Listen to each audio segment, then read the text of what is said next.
Hi, my name is Tina Patel, and I'm assistant professor to the Interior Design program at Kent State University. I would like to thank AMPS Conference for this opportunity to share my research on democratic pedagogy and processes. I'll use my interior design studio as a case study to explain my research. So, in the wake of recent protests against social, racial, and economic inequalities and injustices, I started looking at practices, processes, theories, and pedagogies focusing on social inequalities and justice issues. Some educators and design activists whom you see on this slide who have influenced my thinking are Jill Pable. You see her book on top right, which is called Design Resources for Homelessness. Carlos Medellin, his work is also on top right. Quadrine Lewis Allen on top left. He left his job to work with youth centers, or I should rather say to open youth centers.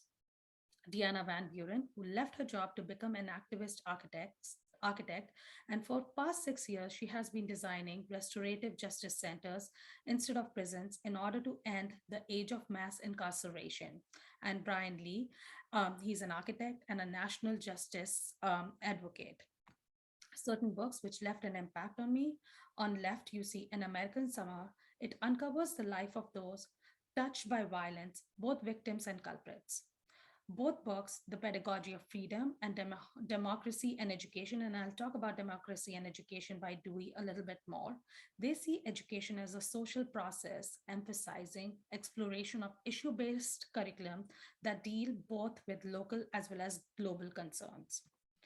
So Dewey, in his book, as paraphrased by Niblet, who's done immense research on Dewey's work, says that education is an intentional education practice in which participants engage in guided learning activities that help them understand themselves as capable of affecting both social as well as ecological justices. Hands on, empathetic, imaginative, and at least partial student directive activities are some of the characteristics of active learning, active education learning. Dewey further adds that all students are moral equals, capable of rational judgment and action, and competent to work together to resolve conflicts and problems. This made me realize that teaching should challenge our learners to examine the power structures and patterns of inequality, and also made me question of my role as a design pedagogue.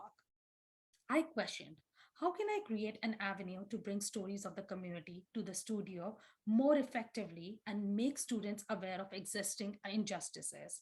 I questioned what the right approach would be like.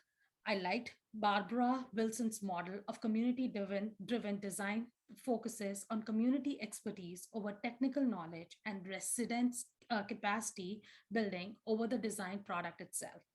Given the amount of time and the constraints of the studio, I knew I could not do a design build project.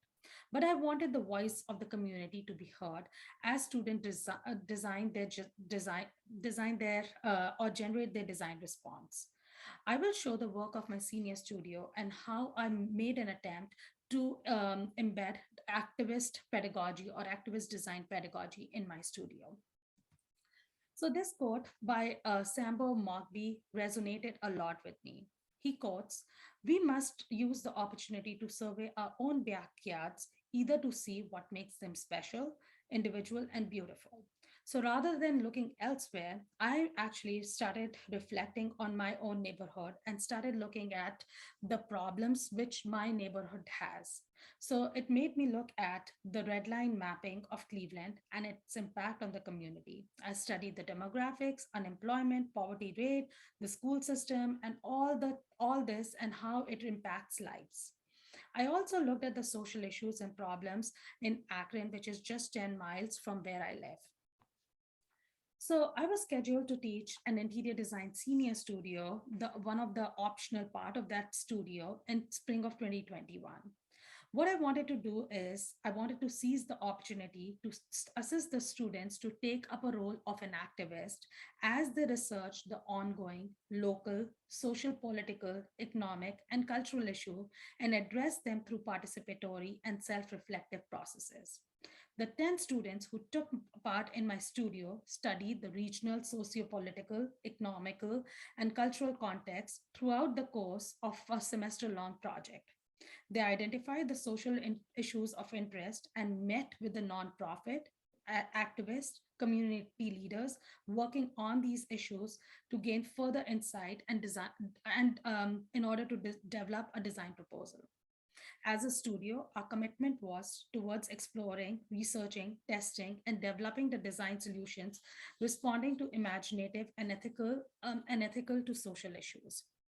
So based on the research, their proposed design solution could be an incubator space, which is a community innovative center or workspace, pipeline project, which are transitional space to empower the community, spaces for display and dialogue, a place to rest, heal, reflect.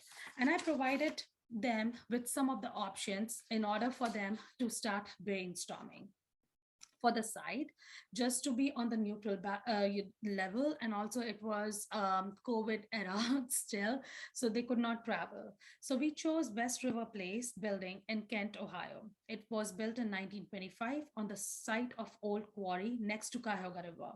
The building has undergone several transformations. It has 3 levels and approximately 23,000 square feet. The student would use the space as a host for their project, and depending on the scope of their design proposal, they can use either the river level, which was approximately 6,000 square feet, or the first level, which was approximately 8,000 square feet, or the combination of both. I wanted to really slow down the process and wanted students to be empathetic as they listen to the stories of the community, then understand, reflect, imagine, negotiate to provide the best solution through participatory process. I embedded activities like active listening, reading, heuristic studies to reflect upon the content to frame the project before they delve into design. So for the first 5 weeks, we focused on development of project ideas which are rooted in societal challenges in Northeast Ohio into a clear design proposal that would become a gateway for design programming and the process. So what I did was I invited these amazing people who are to generate an external dialogue, and that these are activists, practitioners, nonprofit owners, and educators, which actually influence students' design proposals. Besides that, the students were encouraged to seek out to the community activists, educators, practitioners to learn about the social issues of their interest. Students, after that, visited and analyzed the site, which I had proposed in context to their selected typology. And they also conducted intensive literature review on the topic of interest and policies and parameters surrounding the topic. And they also explored associated theories and practices, did precedent study, and the thorough site study.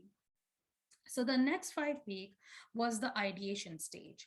So they were supposed to conceptualize and generate schematic design. Rather than like letting them, dive quickly into the design, what I did was I proposed a series of studies which acted as heuristic tools to assist them to empathize with the user and their position and open a new perspective for design solution through iteration. So I asked the students basically to create empathy map. They were also asked to read a poem which best resonated with their user group, and reflecting on the poem, they had to create a day in life for their users, as well as create a collage expressing feelings, attitude, mental state, and journey of the users. So this is an example on the left you see of the empathy map. After that, a reflection on these studies, they selected a series of images to assemble an atmospheric collection that developed the feeling of spatial strategies that would be used to generate their design response, which they worked on. So after that, the last 5 weeks, the students were able to propose the solution for this space. So I had 10 students in my course, and each student conducted research, developed unique and sensitive solution that addressed current social issues in Northeast Ohio, such as after school learning center for youth at risk, an adult education center, performing arts center for kids with autism, veteran art initiative center, LGBTQ resource center, a day service center for homeless and returning citizens, incubator space for domestically abused women as pipeline and incubator spaces. And they also did a shelter for women who have been abused and are homeless. So I'm going to show you a series of projects so that you understand how the student went about their research as well as what their design response was. This design response is from my student Elizabeth. Liz focused on Adult Learning Center. Her research indicated that 29.61 poverty rate exists in a small town in Northeast Ohio, and they lack financial accessible these people who are going through that poverty rate lack financial accessible career and workplace development opportunities, especially along the public transit routes. So the student partnered with a nonprofit which provides free educational services to nearly 30,000 adults across the state. So she researched a lot, met with them, found out why people hesitate to come to this facility. And in her proposed solution, before even starting with design, rather than proposing classrooms and meeting rooms, etc., she actually understood what people will why people will come here for at that stage in their life. So they'll come here for learn, for to interact both with staff, with each other, and they need a strong support system here. So she developed this diagram, and which shows, like, how they will transition from a very public space to private space, what they learn, how they learn, and how they will basically exit the space. So she read a poem, and after that poem, she developed this really nice collage of like creating private spaces or learning together, and how this place will empower and embolden them. So I also did, in terms of heuristic studies, ask them to create a surface, a model, which will help them deploy it into the space. So Liz worked with the surface and tried to understand if this surface can be moldable, or she also studied in terms of theory, Gardner's multiple intelligence theory, and how that can, like, lend itself into different types of working zones. So this is her response. She wanted to create spaces to meet, spaces to share, spaces to gather, spaces for discovery, spaces to engage them. So this is a floor plan, but that floor plan actually became really flexible through the use of that wall or the surface, which I showed you in earlier renders. And basically, that wall was like in between the spaces, so that the learners can actually open it up to learn with each other, or if they want to learn in isolation, they can basically shut that and learn within their unique groups, etc. So this is again a more exterior view, and she purposely created a bus stop so that it becomes like a easy transition when adults are coming here essentially to learn. All right. The second students project I'll talk about is of Olivia Holt. This project focuses on youth at risk. Through research, the student identified the nonprofit in the region that supports underprivileged youth and inspires them to reach their full potential as productive, responsible, and caring citizens. With 2,900 children in Northeast Ohio experiencing homelessness and 48.7 poverty rate, this nonprofit would like to expand its service to develop an enthusiasm for science, technology, engineering, and math, which is STEM. STEM allows the students who are underrepresented in these disciplines to work on projects, solve problems, and experiment without risk of failure or low grades. So basically, she again delved into the poem. She read about the poem. She created a collage around it, and then from that collage, she started creating how the feel of the space or atmosphere of the space would be. So she really wanted these barriers which youth at risk face to almost dissipate. So she wanted to create this changing perspective through emerging surfaces, and this was Olivia's floor plan. She created a space which would empower these youth. So she created different classrooms for them essentially, and also a place where they can gather. And she also understood the emotional trauma which youth go through. So she provided different types of sensory room within her building also, which you can see here on the basement level. She created a space for VR technology, for them to work on different media, for them to work on different software, etc. So these are some of our perspectives which she created. So as you enter the space, she worked with Boys and Girls Club of Northeast Ohio who wanted to open this facility here. So the surface is almost like, lending you or welcoming you in. And this is the next view is like as they're exiting the building. This one was a gift. Essentially, she wanted to create a sense of belonging, sense of empowerment. So how can they like manipulate the space to satisfy their need, basically a space to gather and space to work, how they like to work within this place. As I mentioned, she understood like the trauma the youth go through. So they'll need different sensory spaces, which is like sensory spaces outside. So she created this number five, a friendship bench outside. And she also created like, a moment of isolation when they want to be just by themselves. Can they just go in a quiet room? Or if they want like, positive distraction, can they just go in number two in this tiered seating and read a book, etc. And third and the last project, which I want to talk about, is by a student. Her name is Julia Albanese. What Julia did was she did a research on autism, and her research indicated that 1 out of 54 children in the United States are born with autism spectrum syndrome.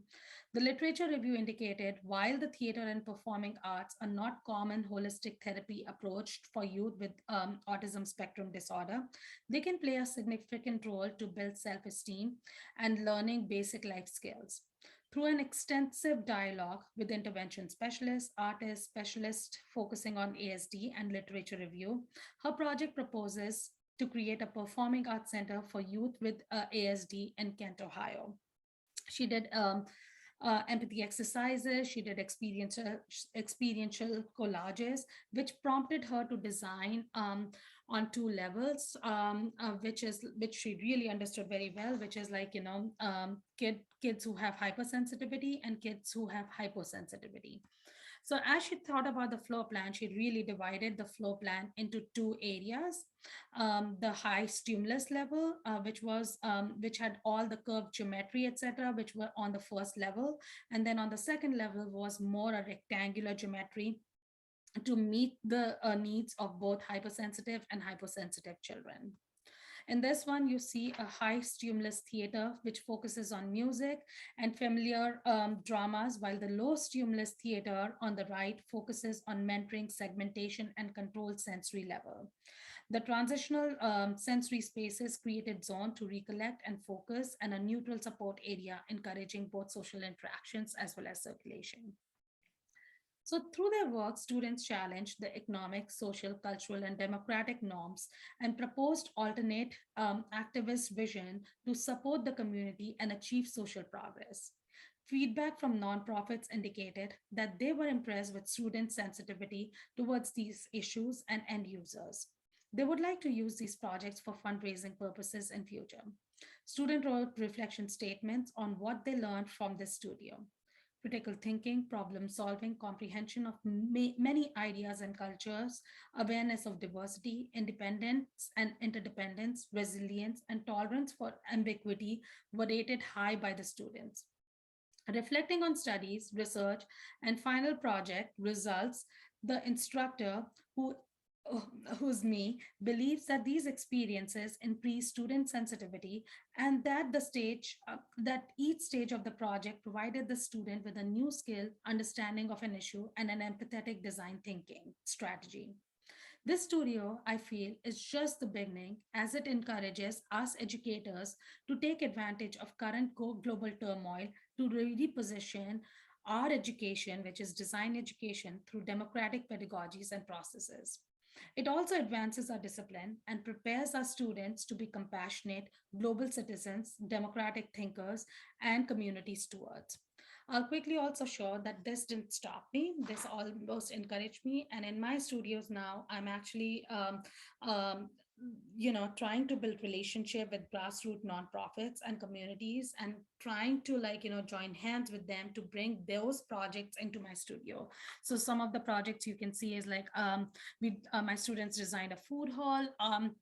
In Woodlawn area of Chicago. They also work with Center for Autism. They work with Ensemble Theater, which is actually a community theater, focuses on oppression. And I really wanted to move this forward. So it's not just limited to my studio teaching. Right now, I'm teaching an elective with another professor here at Kent State, and it is based on cross cultural learning. And we've collaborated with Lebanese American University, and we have named our elective Aftercare, which focuses on socio-political climates, turmoils, and conflicts, and how they significantly impact our built environment. So we are raising awareness about that. So with that, I would like to thank AMS again for this opportunity, and these type of processes, this kind of democratic thinking and activist thinking in studios and courses is never possible if you don't collaborate. So these have been my partners so far, and the faculty and University of Minnesota, where I was, that faculty has influenced me, has influenced my thinking. So I'm really grateful to all of them. Thank you.